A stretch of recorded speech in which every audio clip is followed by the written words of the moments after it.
Hi there, guys and girls. My name is Jack Lotta, also known in the fitness industry as the Sheriff. I am the co-owner, founder, and head coach of Sheriff Training Systems, the largest, fastest growing online coaching fraternity in South Africa. I am also a WBFF Muscle Model Pro and a sponsored athlete with Aspire to Inspire brands, in addition to being a sponsorer of athletes in my own capacity. Most importantly, I am probably the industry's biggest giver of zero fucks, and will be chatting to John Cook, aka the Supplement Advisor, on his podcast in due course. I look forward to chatting, and I will see you there. Hey, Jack. What's up, bud? How are you? I'm good. Yourself, man? Good, bud. Good. Can you hear me clearly? Yeah, I can hear you very clearly. It sounds good. I thought there was going to be a live video, so I went and did my makeup and everything for you, and it's all on a voice Oh, recording. sorry, man. Sorry about that. It's cool, bro. Just quickly sorry, remove man. my lipstick. Okay. What's up, bud? How are you? I'm okay, man. I'm okay. Yeah, I'm quite nervous for this one because I've been waiting for quite some time to finally get you on a podcast. I mean, I want to do a live, but I mean, on a live, quality is always sacrificed. Yeah, of course. Okay, So, cool, bud, man. why don't So, you just, obviously, shoot from the hip, and we can discuss some of the topics that you sent through preliminarily early on today. There are a lot of subjects that I think that I'd like to touch on, and we can engage and we can agree and disagree on. But shoot from the hip, bud, and hopefully I can be of some assistance to you. 100%, man. Okay, cool. Thanks, man. All right. So, can you tell us how you got involved in the fitness industry? I think it's the stock standard proverbial skinny kid that had sand kicked in his face from the back of those Charles Atlas comics when I was a little boy. I was very skinny at school. I wasn't overtly bullied from a physical perspective, although I did have my shit pushed in a few times by bigger and stronger and older kids on the playground. It was more sort of the incessant mental teasing about being skinny and being thin. I have quite an ectomorphic disposition. I was very, very tall, long limbs, very little body fat, and very little muscle mass. And obviously, going through from an all-boys primary school to an all-boys high school, I was the focal point and subject of quite a bit of teasing with regards to that. And although I acted like it didn't bother me, it did, but it helped cultivate quite a thick skin. And in so doing, helped my move to go to the gym, to get bigger and to get stronger. And the rest, as they'll say, is history.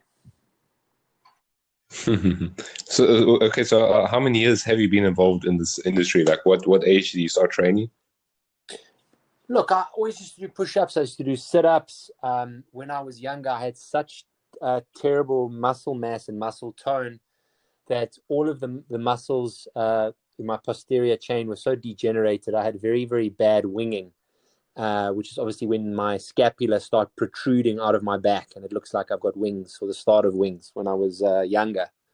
So my first experience with the gym was actually going through to a biokineticist and strengthening my posterior chain to try and force my scapula to set correctly from a biomechanical perspective. And from there, I just started training, doing push-ups, sit-ups, dips at home. When I was a little bit older, my mom got me a personal trainer myself when I was about 13 or 14. But I really started taking it seriously, and should I say obsessively, probably from the age of about 15 onwards. So that's about 17 years that I've been pursuing this with blinkered Philistine pig ignorance. But I've been training roughly for about 20 years. Sure. Okay, but and have you always known that you wanted to be start up this your own personal training business? Or was it always something you wanted to do, or was it something that came along the way? Look, I've spoken about this before. I think every young boy in our era is extremely psychologically brainwashed from a young age. We were subjected to Teenage Mutant Ninja Turtles and He-Man and Conan the Barbarian and Thundercats, and these very hyper muscular, unrealistic expectations that are sort of set at us in our youth from there, you're in your adolescence and you're watching Dolph Lundgren, Jean-Claude Van Damme, Sylvester Stallone, and of course the one and only Arnie. And that's just getting reaffirmed about, how much, or rather how commensurate someone's physicality is with their masculinity. I also grew up with a single mom from quite a young age. And I think that to a huge degree, subconsciously, I felt the need that I needed to protect and look after her for a plethora of different reasons, which I won't divulge right now. But and I think that I saw getting bigger and stronger as a medium to achieving that. So that was how I sort of got into the industry and how I got into the sport. From a professional aspect, I never ever thought that I would become a personal trainer or a coach. Respectfully speaking, I thought that, I always used to think that that was beneath me. I looked at personal trainers as these people that didn't do much and basically just racked weights and counted reps and didn't make much of an income. So I was set on, going out there, and I actually started studying copywriting before I dropped out of that to start an events company and so on and so forth, which is another long story for another day. But in the interim, I started doing my personal trainer certification through Reebok purely because of my interest in the subject and my interest in anatomy, bodybuilding, hypertrophy, training periodization, nutrition, supplementation, and so on and so forth.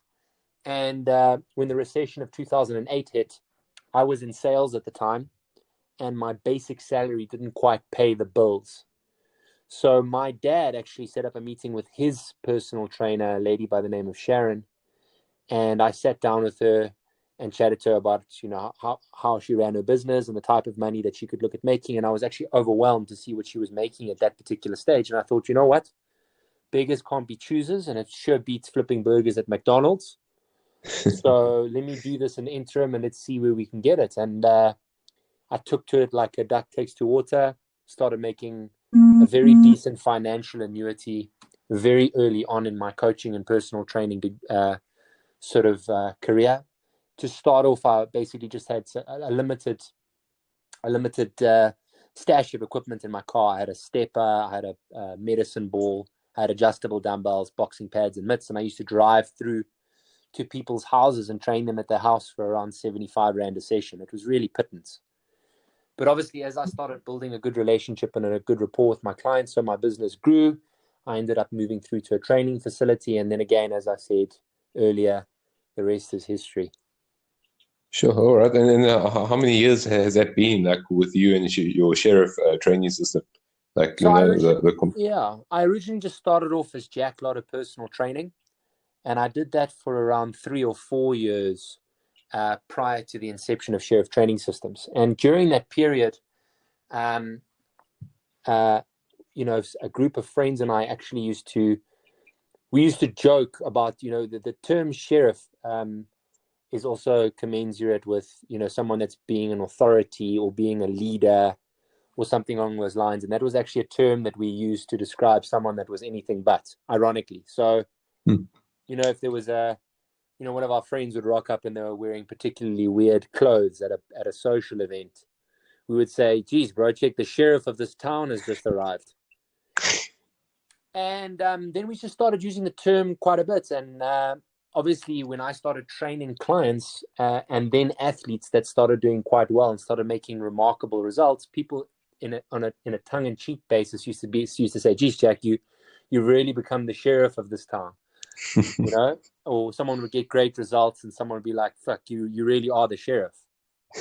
And so it just stuck. And a lot of people started referring to me as the sheriff in the industry. And when I decided to leapfrog my career and team up with my current business partner and best friend, we elected to call it Sheriff Training Systems, which has been around for approximately 7 years. Right, awesome, man. And have you always been so honest, like, all your life?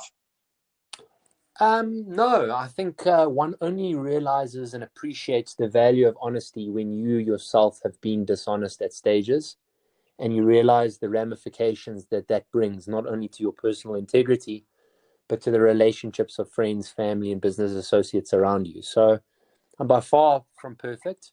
I do my very best to be as honest as I possibly can and as transparent and as candid as I possibly can. Sometimes to call people out, sometimes because I feel that it's far more important to be honest than to be nice. And I just I do my best. My mother taught me at a very young age that a gentleman is only as true as his last word. And I'm not 100% perfect. I don't get it right all the time or every time, but I elect to do my very best to do so. Okay, 100%, man. And okay, so you've told me you've been in this industry for 20 years. What are the main differences you noticed, like then versus now?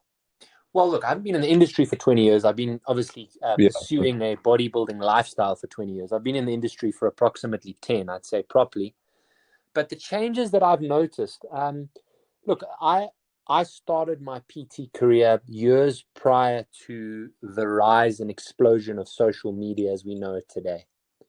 I had to rely on actual social interactions, actual social engagements with people in lieu of using a platform like YouTube, Instagram, Anchor, or Zoom to communicate with people or to act as an extension of me. And I think that put me in a very, very good stead.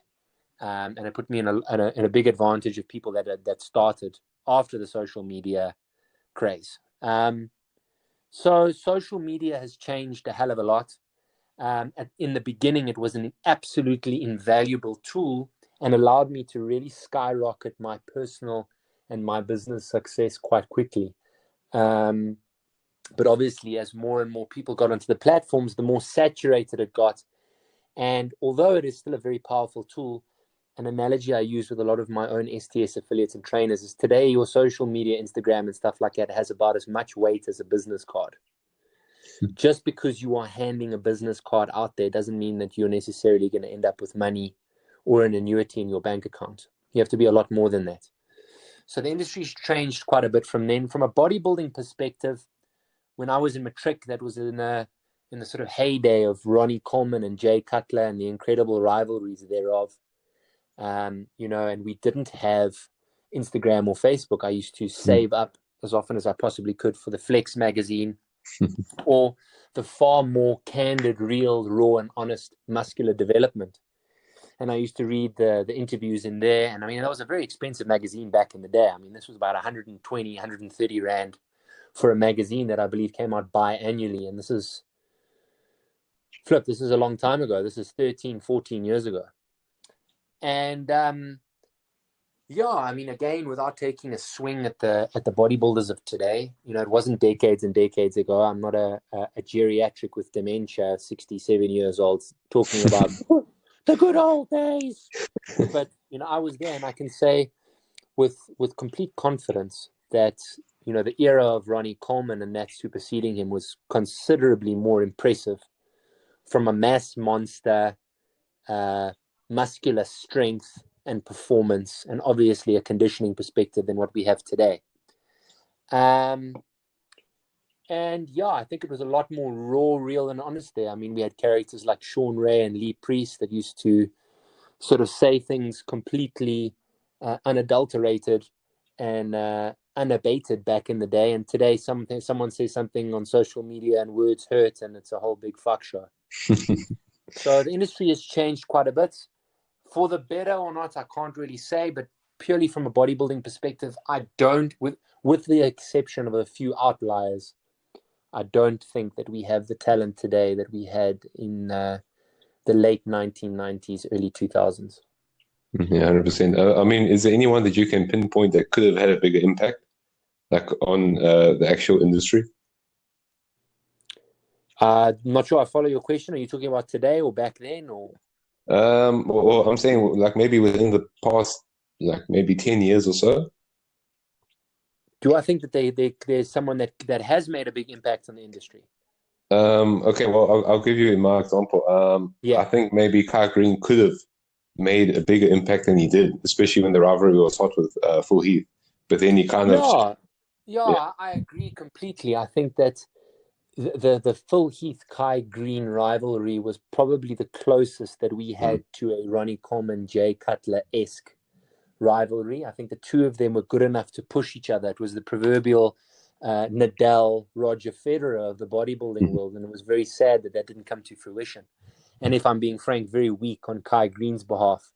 I didn't like the way that he sort of self-victimized himself. I didn't like the way that that degenerated to where it is, and the step back from bodybuilding that he took. But, you know, hats off to him. He seems to be doing very well in a financial perspective.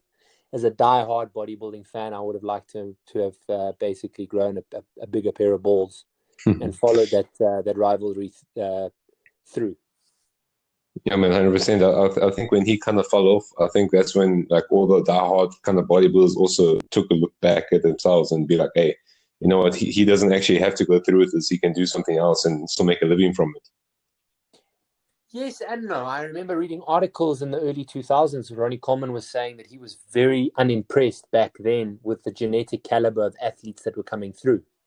And I remember reading those articles with skepticism and thinking to myself, what a fucking... But he wasn't wrong. And I just think that, A, we do not have the genetic talent that we had then.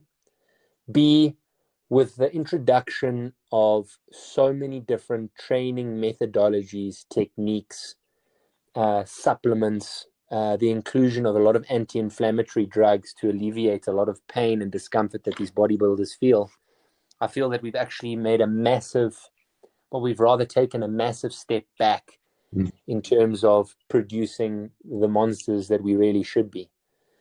So, look, again, there are some outliers out there. There's some incredible talent out there. But I don't think that it's as, should we say, concentrated as it was back then. I mean, you might have, you know, if you, for example, you look at the 1999 British Grand Prix, which is referred to as arguably the greatest bodybuilding show of all time. You had 12 to 15 people on that stage that were just absolutely jaw-droppingly unbelievable in their own individual capacities. Each successive person would come out there with that lighting and that sinewy, grainy, peeled, rock-hard, full, muscular, monstrously freaky physique. And you just couldn't believe it. The next person would come out. It would be Milos, and it would be Marcus Rule, and then it was Flex, and then it was Kevin Levrone, and of course Ronnie Coleman. And every person came out there was just unbelievable. We haven't had a show like that since, and I don't think we ever will.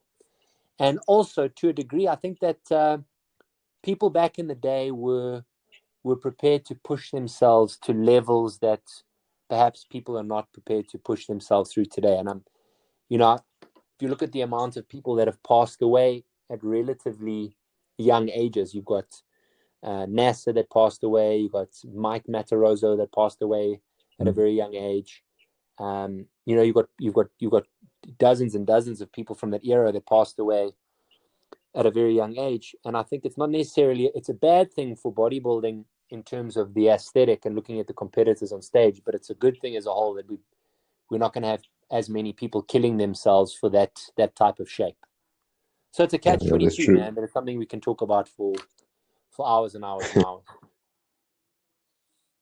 And with all these categories like classic and I don't know how many categories are now. Do you think that's also kind of slowed down the process of like getting next like Ronnie Coleman and stuff like that? No, not at all. In a lot of ways, I really like some of these divisions. I think it's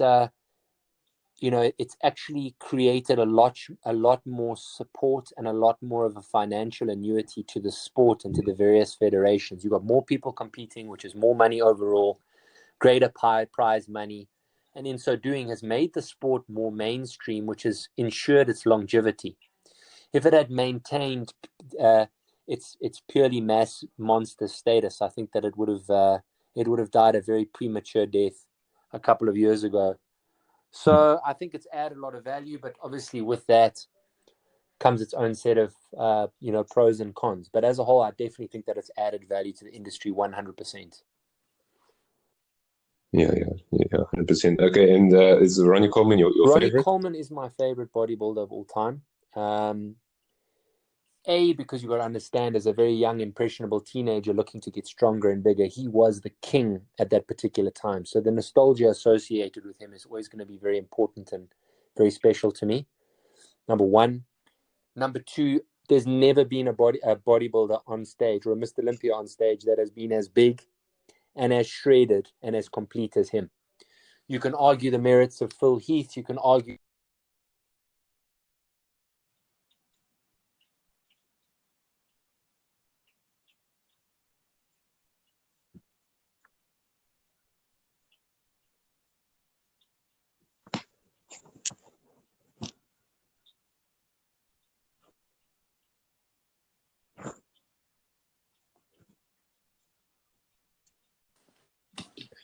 Hi, Jack. So I'm sorry.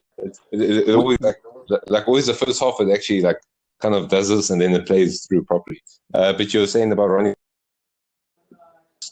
bigger, shredded, and complete. Well, yeah, he was the biggest, strongest, and most complete bodybuilder, if not Mr. Olympia, we've ever had. And the fact remains that. So just hold on a second. Okay, so sorry, I'm just plugging my phone in there. Yeah, you can argue this. You can argue the merits of Dorian Yates. You can argue the merits of Phil Heath. The bottom line is that you've never had a Mr. Olympia, let alone any bodybuilder, that has managed to get on stage at 298 pounds competition weight with the shredded glutes, hamstrings, and back of Ronnie Coleman. The fact that he managed to win 8 successive Mr. Olympias, and also managed to topple Fleckler with relative ease, is testimony unto itself as to who he is and who he was, and also, an athlete. I mean, the weights that he used to push in his personal capacity are, but the envy of today's professional bodybuilding repertoire. 100%, man. Do you have like maybe like a top 3 or your favorite, or is it just going to be Ronnie Coleman? So Ronnie Coleman is the OG. I think he's absolutely fantastic. Someone that's probably got a little bit more nostalgic value to me would be Arnold Schwarzenegger. Obviously, the impact he had on me in my adolescence at a young age, watching his movies, wanting to be like him. He's also started off with very ectomorphic physique. He's also 6'2". I'm 6'2". I loved his movies. I read his bodybuilding encyclopedia when I first started out. And if it wasn't for Arnold Schwarzenegger, there would be no Ronnie Coleman. I mean, he really paved the way for the sport and what it is today back then. So we owe a lot to him. And I just really enjoyed, or still rather really enjoy, Arnold Schwarzenegger's mental tenacity in terms of the way he copes with adversity and what he managed to achieve in various facets of his life over and above bodybuilding, but utilizing the same skill set that he developed in bodybuilding. He became, the governor of California. He became a multimillionaire in real estate. He became one of the highest paid actors in Hollywood, in addition to the best bodybuilder in the world at that time, and held that title for a very, very, very long time. So, yeah, Arnold to a massive degree. And, the third bodybuilder who's my favorite, a lot of people may say that this is lame, but I often speak about my own client and athlete, Sibusiso Kotelo. I think that kid has unbelievable talent. And I use the term God-given talent, which is ironic because I'm an atheist, but he was born with unbelievable genetics. He's tall. He's got a tiny waist. He's got incredible full muscle bellies. He's got incredible muscle insertions, and he really has the ability to go all the way. From a mental perspective, I've been in this game for a long time. I've coached hundreds and hundreds of clients and athletes, in addition to have trained with many of them on a sort of training partner basis. I've never met anyone that is as hungry or has as much single-minded sacrifice to be the best as Sibu. And having watched his journey develop and being a part of it and helping him facilitate the triumphs that he has accomplished and his IFBB Pro card, and watching his physique develop and watching him develop as a person, a businessman, and a bodybuilder has been an extremely rewarding process for me personally. So those are my top three for those particular reasons. And yeah, I stick by that. Okay, cool. And when it came to your client, did you approach him or did he approach you? How did that happen? So we originally reached out to him. I had some other athletes that I was coaching. I saw this, the first time I saw Sibu, I think was at the Rossi Classic. And I remember going through from stage to stage, trying to see where some of my other athletes were competing. And I walked into his particular lineup at the stage where none of my clients were competing. I saw him do a side tricep. And I just thought to myself, oh my fuck. I just, there was this farm animal on stage with all these, like, really looking literally like he was standing next to a bunch of children. And I was blown away by his mass, his size. And even though he looked confident, I could see deep down that he was very unsure of himself. And the coach in me immediately sort of lit up. I wanted to sort of foster that confidence. I wanted to work with that almost immediately. And that sort of sat in the back of my mind. Every now and again, a picture of him would sort of surface on social media. And some of the athletes that I was coaching at the time, I knew of him or knew about him indirectly. So I asked him to reach out. And surprisingly enough, he didn't respond. So we left it at that. And sometime afterwards, he actually reached out to me. He said he was in Durban. He'd like to chat to me about becoming part of the team, potentially moving down from Durban to Johannesburg to explore his journey and to see whether I would help facilitate that. And we scheduled a meeting. I ended up meeting with him and his uncle. And, I'm very sure of myself. I consider myself quite confident. I remember sitting there and listening to this man speak. I'm obviously referring to Sibu. And the presence that he commanded and the way that he spoke, I felt, I don't know the best way to describe it. I actually felt completely overwhelmed by this person and this massive energy that that was permeating through his being as he was sitting there and talking to me. Not just in terms of his physicality, but it's difficult. It's difficult, ironically, for someone that's got no problem with vocabulary or his selection of words. It's very difficult to actually detail what I experienced in that moment. But I was very taken aback by the person that Sibu was, and his presence and his humility and his overall potential. And I just said to myself right there and then, I've got to work with this kid and I've got to do everything I possibly can by all means necessary to help facilitate this guy's journey. And that was the start of Sibu and my relationship. I think it was about 5 years ago. Okay, cool. And when's his next show? Well, obviously, what's going on? Is he expected to compete maybe next year? Look, but it's very difficult. The thing is that a lot of my clients and athletes are looking at me for all the answers, because obviously I'm the coach. I'm the person that needs to be the bastion of nobility and strength and push everyone and motivate everyone. But it's also very difficult for me, being primarily a very proactive and not a very reactive person, that I'm having to sit here and see where the cards or where the chips fall. I don't know whether this lockdown is going to be for another 3 weeks. I don't know if it's going to be for another 3 months. It could end up being for another year and a half before there's any semblance of what we identify as normal. So all of those competition things are sort of put on hold unless we get to a scenario like the WBFF I see is currently doing, where they're doing virtual competitions and things like that, or at least advertising them. Right now, I'm concentrating on just making sure that my bodybuilders and my athletes they have their heads in the game. They stay focused. They carry on training in whatever capacity that they can, or whatever equipment and stuff that they have available to them. And that's all we're concentrating on the moment. Sibu and I sort of touch base once, twice a week to go through some posing. I discuss his supplements, making any additional changes to his training plan, And in lieu of looking at what's going to happen from a competition schedule in the next 2, 3, 6 months to a year, we're rather concentrating on what we need to achieve by the end of the week.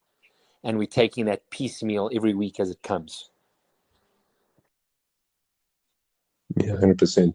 And would you consider today's local crowd as good as maybe, let's say, also about 10, Today's 15 years local ago? crowd, are you talking about the people that attend these bodybuilding shows? No, I'm talking about the actual people that compete. I don't. Like I said earlier, I don't think that they are. I think that the gene pool is a lot weaker than it was back then. I don't think people train nearly as hard. I think people adopt too much training methodology from too many different people, gurus in inverted commas and coaches, instead of following one tried and tested method and yielding the results from that. As we all know, too many cooks spoil the broth. And you'll know, obviously, as being the supplement advisor, everyone's looking for the latest pre-workout and everyone's looking for the latest this and this. The most tried and tested, efficacious supplement of all time is creatine monohydrate. And if I'm going to ask you, frankly, when is the last time you heard of someone loading creatine efficiently and cycling it correctly? It doesn't get done, you know? Yes. Because people just want to wear the latest trainers that look cool and are those fluorescent as fuck, in lieu of actually putting on shoes that provide the best balance and biomechanics and are quite often the most simple. So that's my thoughts on the current bodybuilding sort of should we say competitor pool. Yeah. Okay, cool.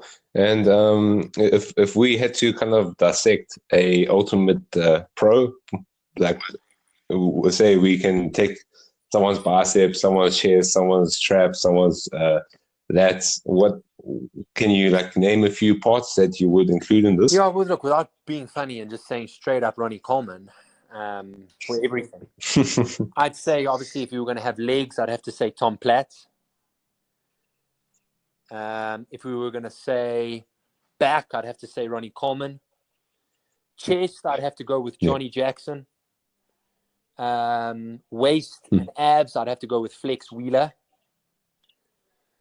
Arms, let me think about arms. Arms, I'd probably go with Kevin Levrone, who had 24-inch arms, allegedly. Shoulders, I'd go full or flex again. And glutes and hammies, also I'd go Ronnie Coleman. Quads, Tom Platz, like I said. Calves, I'd go with Ben Pakulski, or I think his name's Frank Hauser, was a bodybuilder back in the day with unbelievably incredible calves. Yeah.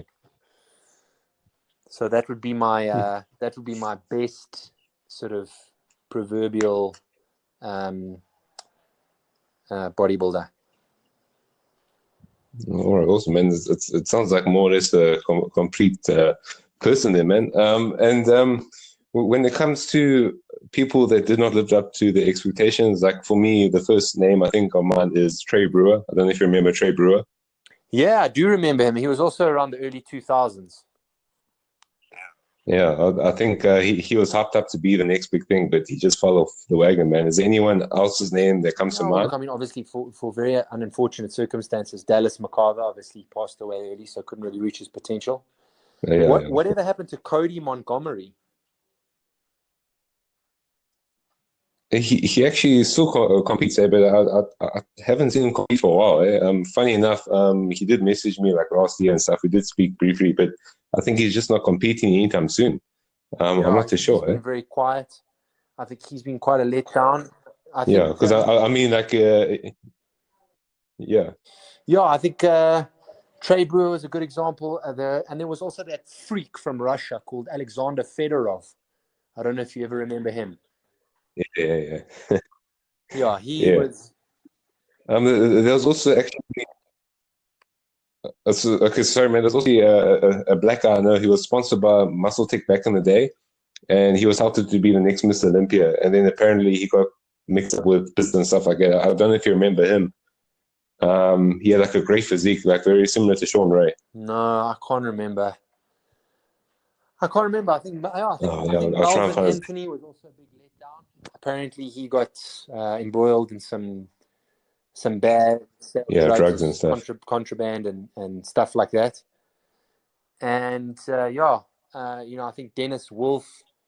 I think that was a big disappointment. Because of injuries and obviously health issues. Yeah, and I think that sums it up. Yeah, I also think as Zach Khan as well, to be honest. Oh, yes, Zach King Khan. Yeah, look, if anything, if he had a physique that matched his mouth, I think he'd be Mr. Olympia 15 times over. And do you consider anyone like that, is kind of overlooked? I think the most underrated bodybuilders, I think Lionel Bayeke is very, very overlooked. Again, he needs to decide whether he wants to be a pastor or a bodybuilder. I've got nothing with people obviously following their respective faith and stuff like that, but in the immortal words of some wise Christians that I know, God helps those who help themselves. He must stop posting about faith and all that sort of stuff and knuckle down and actually make it happen. He doesn't really bring it on show day, but an unbelievably underrated bodybuilder. The most underrated bodybuilder of all time, in my opinion, is JP. I don't know how you say it, JP Fawkes or JP4, FAUX. He was a mutant bodybuilder. The same guy that tours like his whole quads and everything. I'm not sure about where he tore things, but he routinely would stand with NASA and Dorian and I think and Paul Dillett, and was considered one of the mass monsters of that day. He was an absolute animal, and of course Paul Dillett. I think if Paul Dillett managed to bring his back on parity with the rest of his physique, he would have hurt a lot of people's feelings.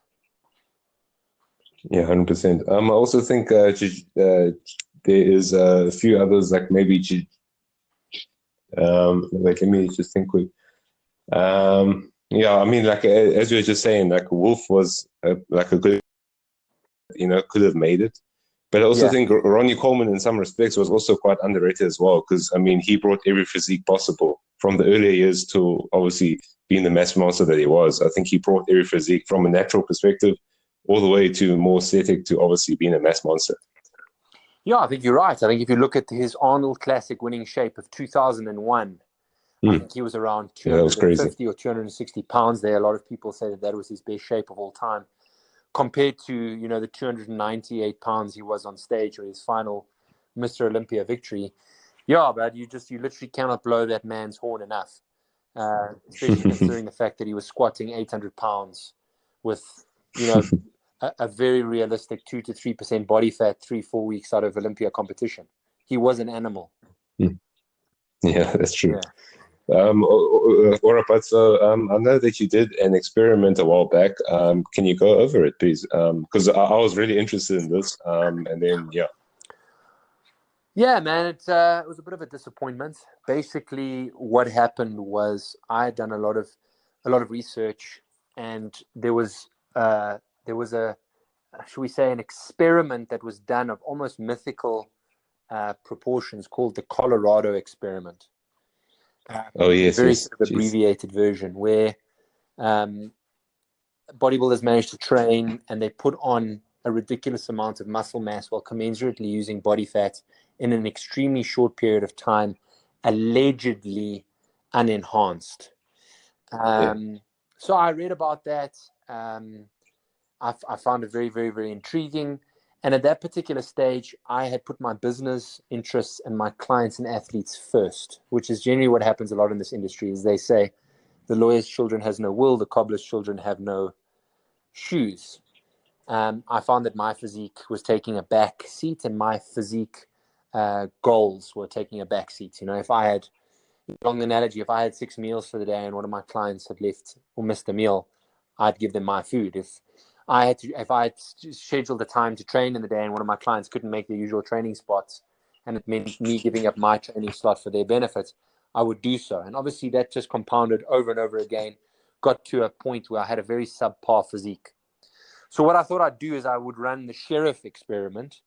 So I would cherry pick certain training periodization and techniques from the Colorado experiment, combined with my own sort of training expertise and prowess, and showcase the journey of being literally in the worst shape I'd ever been on of my entire life and getting back up to the Jack that everyone obviously recognized in the industry.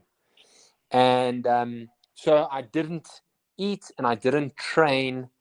Well, I say I didn't eat. I ate like once a day. I didn't train at all. I took no supplements. I took no PEDs for around 4 or 5 weeks. And I got down, I think, to about 84 kilograms. And I started the Sheriff experiment and I documented every phase of the process. And I thought that this was very relevant because a lot of my clients seem to think that, you know, having got to a certain level of musculature, I had somehow lost touch with the difficulties that people experience, either A, losing weight, or B, putting muscle on at the beginning of their journey. And to a large degree, they were right. But I wanted to show them that if I could go through the entire process again, go from around about 84 kilos up to about 115, and then diet down to my previous stage weight, which was about 100 kilograms at around 5 or 6% body fat, using no excuses, that would just be, a fantastic feather in my hat and testimony to myself and my coaching prowess. So we started doing it. It started doing exceptionally well. In 11 weeks, I put on 22 kilograms and I lost 1% body fat in that period. All of that was obviously documented. Obviously had biokinetic circumference measurements done every 6 weeks to evaluate that process. Started making some very, very good progress. And then unfortunately, I got quite badly injured. I had a large reason for why my physique had deteriorated prior to this was I tore my pec quite badly about 2 years previously. And despite going for platelet therapy and doing all the rehab and chiro and physio and so on and so forth, it was a massive proverbial thorn in my side for a long time. So I did my very best to try and mitigate that during the experiment, and in so doing actually ended up having a minor tear in my other pec. Ended up tearing both pecs and also ended up getting a slap lesion in my left bicep, which is basically where the bicep attaches, starts coming away from the bone. And that's a very difficult injury to treat. It still bothers me to this day. So yeah, that put some massive brakes on it, and I tried to obviously take it in my stride and carry on, but that's obviously, that was the final nail in the Sheriff experiment coffin. So I achieved a hell of a lot. I didn't achieve what I sought out to, and without making excuses, I personally feel that I could have done a lot better, and I could have maybe adopted a smarter approach to avoid injuring myself and stopping that process. But I didn't really detail that because I had every intention of picking it back up. But the injuries weren't getting any better. Life sort of seemed to happen, and obviously, as I was getting older, my wife was getting older. The prospect of using PEDs and training and competing is obviously taking a back seat for wanting to start a family. So that Sheriff, I'd like to say, is it's on ice. We're mothballing a little bit. I would definitely like to pick it up one day and carry on and explain to the people that bought into that process what exactly happened, and do it again, because the main thing that I wanted to prove at the inception of that journey is, it's not how you start, number one, it's how you finish. There are no excuses, and you're going to find a lot of trials, tribulations, and adversity in any journey. The point is that you need to finish it one way or another. Yeah, 100%, man. And obviously, when you do compete again, what federation would you look to do it in? Look, I got my pro card at the WBFF Amateur World Champs in Las Vegas in 2015. I haven't competed as a pro yet. I would really like to do that. I've obviously coached and mentored a lot of muscle models into getting their pro cards. And I joke with them all every now and again, and I say that every now and again the lion needs to remind the jackals who the king of the jungle is. So I'd love to stand on stage against Dylan, who's one of my first muscle model clients and athletes, very, very fond of him, and Tristan van der Bijl, who I also helped get his muscle model pro card. I'd really like to stand up on stage with him one day. So yeah, I'd still like to compete in WBFF. But we'll see if that ever materializes. I mean, the competition element. So we'll see here. Yeah, 100%, man. Okay, and now we're going to talk a bit about supplementation. I know you've done plenty of articles on, obviously, I first saw your article on Muscle Evolution about, I think it was John Meadow's kind of mythology about peri-nutrition, I think, if I'm not mistaken. I can't remember offhand. I remember I wrote a lot of articles for them back in the day, and obviously it was so long ago, I can't remember. Obviously, I've obviously been a massive proponent of peri-workout nutrition for a long time, but I can't remember the exact particulars of that article now. I think it was around the time where you were sponsored by SSN. Yeah. Yeah, I think I mean, it's the first time that I've seen it, because I didn't really follow John Meadows.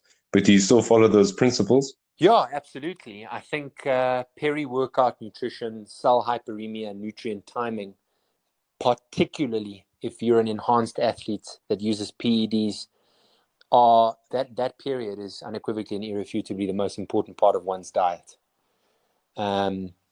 Facilitating muscle growth, facilitating performance, and obviously providing the body with all the nutrients and sustenance to make sure that you are getting the very best out of your workout is exceptionally important. I still laugh today when people rip off bodybuilders and say things like, haha, quick, you better get home so that you have your whey protein shake in the next 60 minutes or you won't grow. And the funny thing is the people that are always making those jokes are always the people with the worst physiques. So, I don't follow any particular dogma. I look at a lot of the coaches and a lot of the respected coaches out there that rely on science to to speak about their methods and things like that. And I cherry pick methodology that I feel best resonates with me, makes the most amount of sense, and it's also the most applicable to myself and my clients. So John Meadows, 100%. I also really like what Neil Hill says a lot of the time. And of course, my personal favorite, Milo Sarchev, who is a massive proponent of peri-workout nutrition and cell hyperemia and so on and so forth. 100%, man. And do you have a top 3 must-have supplements that you tell all your clients to take? Yeah, look, I mean, I've got my micronutrients and supplements sticky on my Instagram, which I think are the bread and butter supplements that every human being on earth who engages in a strength training regime and protocol should follow. But over and above that, I think obviously creatine monohydrate. It's the OG, it's the king. It's been proven over and over again, A, to be completely safe, B, to increase performance, C, to increase muscle growth, recovery, and retention. D, it's even been proven to increase people's IQ, because obviously the ATP, the energy system that our muscles use, is the same energy system that the neurons in our brain fire with. And if creatine can help recycle that process, so does our cognitive ability improve, and so on and so forth. So creatine would have to be number 1.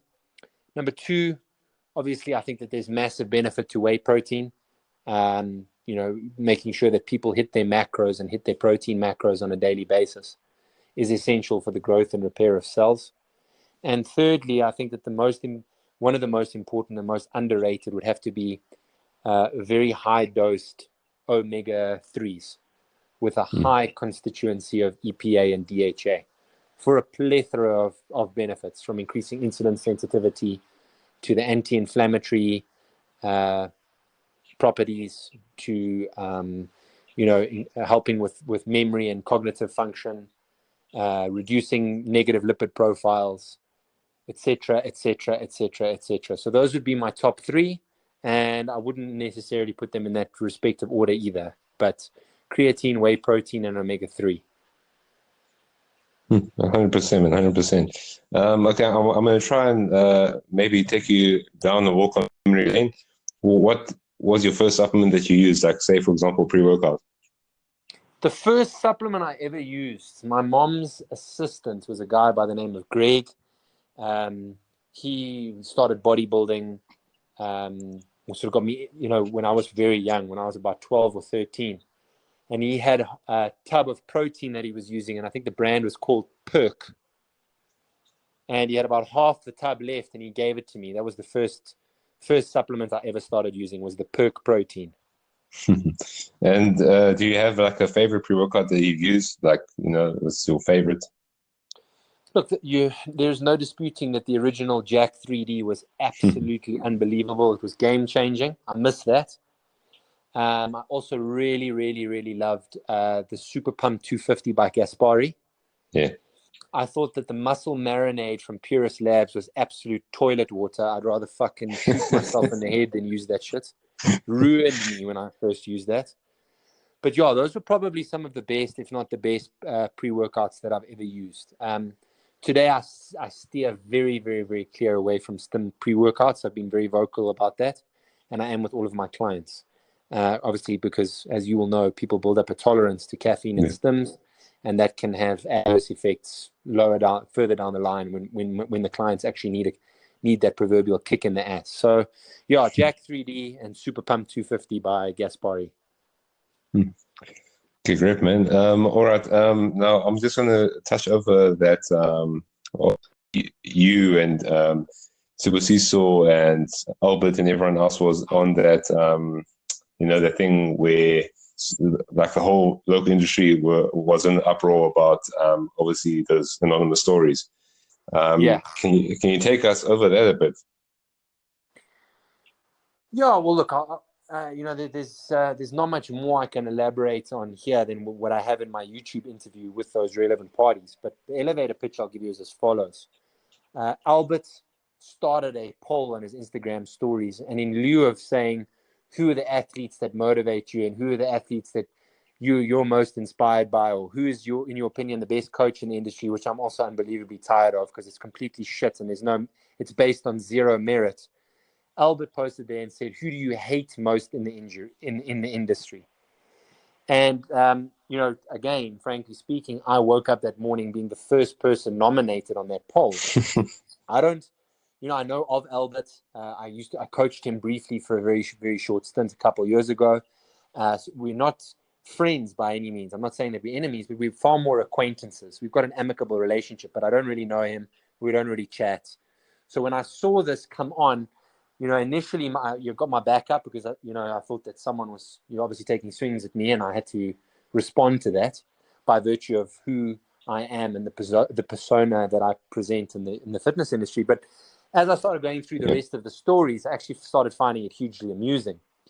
And what I started finding even more amusing was the way that people were responding to Albert, not necessarily to him, but in their own stories on social media. And I thought that was hugely, hugely amusing. I thought it was indicative of how shallow these specific people were in their own capacity and what character and depth they lacked. So, a lot of the people that were called out in Albert's stories, I didn't know, and I still don't know. I don't know who Alice Orion is. I don't know who Well Besley is, or whatever her respective name is. And I mean that with respect. I don't. So I started making posts, and my posts were aimed at people that were responding to Albert's posts, maybe not even directly. So some people who weren't even mentioned were making huge stories about how Albert was such a bad person and what he's doing is so wrong. And my posts were aimed at those people, because those people were the biggest pseudo-altruistic charlatan cunts that I've come across in this industry. And one thing that I reiterated over and over again in my YouTube is that, in the YouTube interview that I had, is that these people have absolutely no problem with perpetuating their own circle jerks of hate with their own followers, friends, and clients when it's against people they disagree with or people they despise. But now they're coming across as being bastions for women's rights and trying to protect young, impressionable women and so on and so forth. And I just thought that was the biggest load of poppycock I'd ever come across in my entire life. Not to say that I haven't made surreptitious comments about certain wankers in the industry. I have. But I also, in the next vein, this bastion of nobility, or this person that's fighting cyberbullying. I own who I am. And a lot of people were conflating, and a lot of people do conflate, putting pictures up of their pseudo-altruism with being good people, and that couldn't be further from the truth. And what I found was hugely amusing is when I was taking swings at the industry for their blatant hypocrisy, I was getting people that were naming me and naming and shaming me in their stories, okay, literally 5-6 minutes after saying how much of an issue and how much of an exception they took to people who were social media bullying. I had people sending me messages in my inbox, personally attacking me, and I just put it down to the fact that they obviously lack the intellectual capacity to understand, A, what I was saying, B, the psychology of what I was saying, and C, the fact that I wasn't referring to any one person in particular, but by their own actions, inadvertently, basically lacing that clown shoe up that I left for them. If that makes sense. Yeah, no, man, it was crazy, man. But I mean, like during the whole, obviously, YouTube video, I mean, there was lots of good points that were brought up, man. I think people always want some sort of validation, and it's just crazy that they try and do it through social media instead of improving their lives themselves. Look, cyberbullying is, it's a real thing, okay? And I'm not saying that it doesn't happen. I'm of the opinion that people need to harden the fuck up a lot more. But people also mustn't conflate someone saying they don't like you with cyberbullying. That's not cyberbullying. It's not cyberbullying. And if I go onto Hello Peter tonight and I basically write a negative review about a restaurant that I went to because they did something disingenuous or dishonest, that's not cyberbullying. I have a responsibility to write that on there, and Hello Peter is not going to be able to be taken to court acting as an intermediary of someone else's opinion of piss poor service. So if someone is being called out for being a scammer, if someone is being called out for being unqualified, if someone is being called out for their egregious PED protocols and giving their bikini competitors Adam's apples, balls, if not a full-blown horse cock, then they need to be called out for it. And that's not, and as far as I'm concerned, not enough people are being called out for that, and they should be. Yeah, 100%, man. I think people were not ready for that. So I think that kind of caused like a big, snowball effect. Yeah. But it is what it is. Like at that time. Yeah, and I think weren't even mentioned were actually subliminally and subconsciously upset that the limelight wasn't on them, negative or positive, and then had to make their pseudo-altruistic posts about anti-cyberbullying to try and give themselves some relevance. Sit the fuck down, honey. No one mentions you. No one cares about you. We can see right through you. Hey, man. I couldn't agree more, man. Okay, now I also got a question here about you obviously do sponsor athletes. How like do you obviously approach someone when you see someone good, or does one of your team spot some talent, or how does it work? Generally, sometimes people approach me. Sometimes I approach people. At the end of the day, I need to be moved, Bruce. So I'm going out less and less, and I'm onboarding less and less people. The STS Ambassador program has probably been one of the biggest regrets of my entire career by virtue of the amount of people that I poured my heart and soul into that basically spat in my face there afterwards because they're just completely ungrateful, narcissistic pricks. So the sponsored athlete program I have at the moment is very small. I have 4 or 5 athletes that I work with and I enjoy working with. If someone, if I got $1 for every time I sat opposite someone that looked me in the eye and told me that they were prepared to work hard and bleed out of their eyeballs to make it work and basically crumbled at the tiniest inkling of adversity, I'd be a very wealthy man. So, yeah, I think I'm not going out there looking for talent. I'm at a stage in my career and a stage in my business where I really don't have to. My business is doing very, very well. The online segment's doing very, very well. I've got a lot of trainers that work beneath me, which provides the bread and butter of my financial annuity on a monthly basis. So the clients that I coach, whether paid or sponsored, I sort of cherry pick. I choose the athletes that I want to work with, and that's a very rewarding job for me. So although I'm unapologetic about the fact that I make a good profit being a coach, I'm also very grateful to be working with those respective people, and I'm grateful for the business. But those relationships I have are that much more special to me by virtue of the fact that I've cherry picked it. I've sat down with that person. I've listened to their ambitions. I've listened to their goals. I've listened to their reason why. And that has really resonated with me to the point that, I live vicariously through their own goals as if they were my own. And I'm not going to do that with just anybody, whether they're prepared to pay me 3 times my fee, or if there's someone that comes from a township that can't afford it and they're looking for sponsorship. Someone really has to move me in order for me to want to work with them as a coach, because I put a lot of time, I put a lot of effort, and above all else, I put a lot of love into cultivating the very best results with my clients and my athletes. And I'm just very tired of being let down. Yeah, 100%, man. I mean, I'm still in shock that, the guys actually go and waste your time, considering that you are undoubtedly Africa's best, or if not one of the world's best coaches out.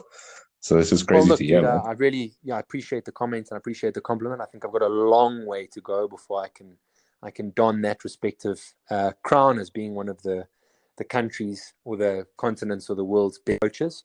I'm always doing my best to try and better myself and double down and learn wherever I can and better my trade. I run exercises on my Instagram where I offer people free coaching. I did so a couple of weeks ago. I ran a poll and I said, whoever could guess my macros would receive 1 free month. Whoever got closest, whoever got the best guess as accurately to the macros of the meal that I provided the picture for would win a month's worth of coaching. Anyway, I selected the answer, but because I got such a fantastic response, I contacted every single person that partook in that, and we basically offered them 1 month's worth of coaching with STS and STS coach for free. The amount of people that have come back and said, it's COVID-19, it's lockdown, I'm not really going to derive value, so maybe, don't worry about it, don't waste your time. And, I just laugh because it's like, my online coaching fee is 3,000 Rand per month.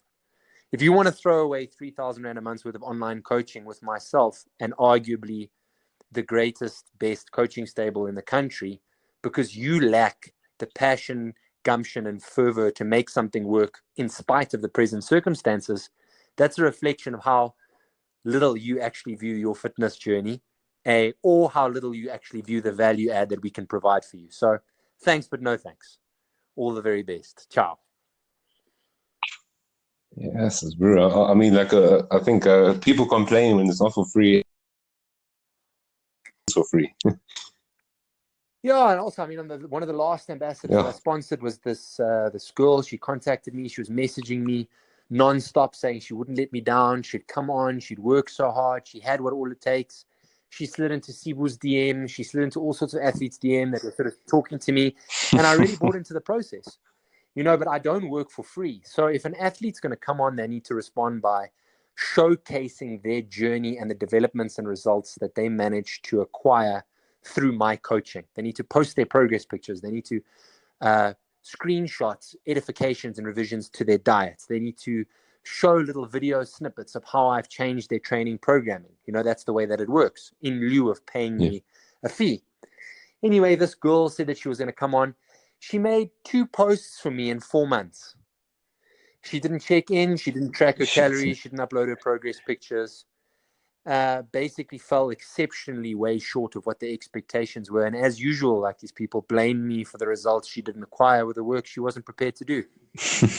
And, she's just, the last straw that broke the camel's back, and a personification of the problem that we have in the industry. She's one of dozens and dozens of athletes that I've taken under that's basically has the millennial mentality of shirking their responsibility of what's required and expecting everything to happen for mahala. It doesn't work like that. Jeez, man. Okay, but so what are your future goals for STS and yourself? Like maybe the short, medium, and long-term Short-term goals. goals, I want to survive this pandemic, and I want to provide and facilitate the tools, infrastructure, mentorship, and coaching and assistance to my coaches to help them through this trying time. Luckily, we're in we've been in the online and digital coaching space for a while, so it's not an area that we lack the expertise or that we're perhaps unfamiliar with. So I want to get through this as best as possible. At the end of last year, I said to myself that I would be moving further and further away from the one-on-one training element, because it wasn't my bread and butter annuity, and I was doing it more on a passion project basis. I was training people one-on-one because I wanted to, not because I had to. And I do still want to do that, but I want to do less of that, which is going to free up, which was at that stage, I thought going to free up a lot of time for me to move into the online space. Obviously with this Wuhan COVID-19 pandemic that we're currently forced to deal with, it's forced me into that space a lot faster, which is perhaps not a bad thing. But yeah, I want to move more and more into the online space, and I actually want to move further and further away from the industry. I'm tired of, and I've said this before in my social media posts and things like that. Bodybuilding will always be unbelievably important to me. I still love that. I've got very good relationships with a handful of people in this industry, but by and large, we are associating with people that base their sense of self-worth entirely on how they look. And they use their social media platforms as an extension of that. And it's extremely shallow. It's very, very weak. It's pretentious. And I'm tired of dealing with the dishonesty and the disingenuousness of the industry. So the more I can move online and away from this, the more I can pursue other interests and other business initiatives that I've kind of been working on and lining up for the last couple of months. Sure. Okay. Well, I'm going on a hunch, but have you ever thought about doing your own supplement company? I know you did mention on your stories a while ago. Well, look, I'm not going to reveal anything just yet, but let's say that's one of my business initiatives that I'm looking at. And there's some very, very cool things that have been presented to me and on the table that I'm allowing the machinery of that to take its course. So without giving too much away, let's say that I may or may not be involved in a supplement brand and intricately involved in putting together product and supplement formulations that I really believe in, that are honest and fully transparent and are unbelievably cost effective, and with an efficacy that is on par, if not far superior to a lot of the international brands. Yeah, 100%, man. I think at the end of the day, people are buying more and more wisely when it comes to spending. Yeah. So it's definitely a wise thing. Yeah. Man. So I may or I may not be doing that. Who knows? Yeah. Oh, okay, Jack. I think we covered like all the aspects here. So I just want to say thank you, man, for your time. It's much appreciated, bro. And again, you inspire, man, like beyond, bro. So just thank you for everything you've done for the industry. But I'm saying that like on behalf of myself and just a lot of people that I do communicate with who also respect the shit out of you, man, because you say it how it is, and that's just what people need to hear at the end of the day. Look, man, I really appreciate the platform to discuss and engage. I think I've obviously followed your stories.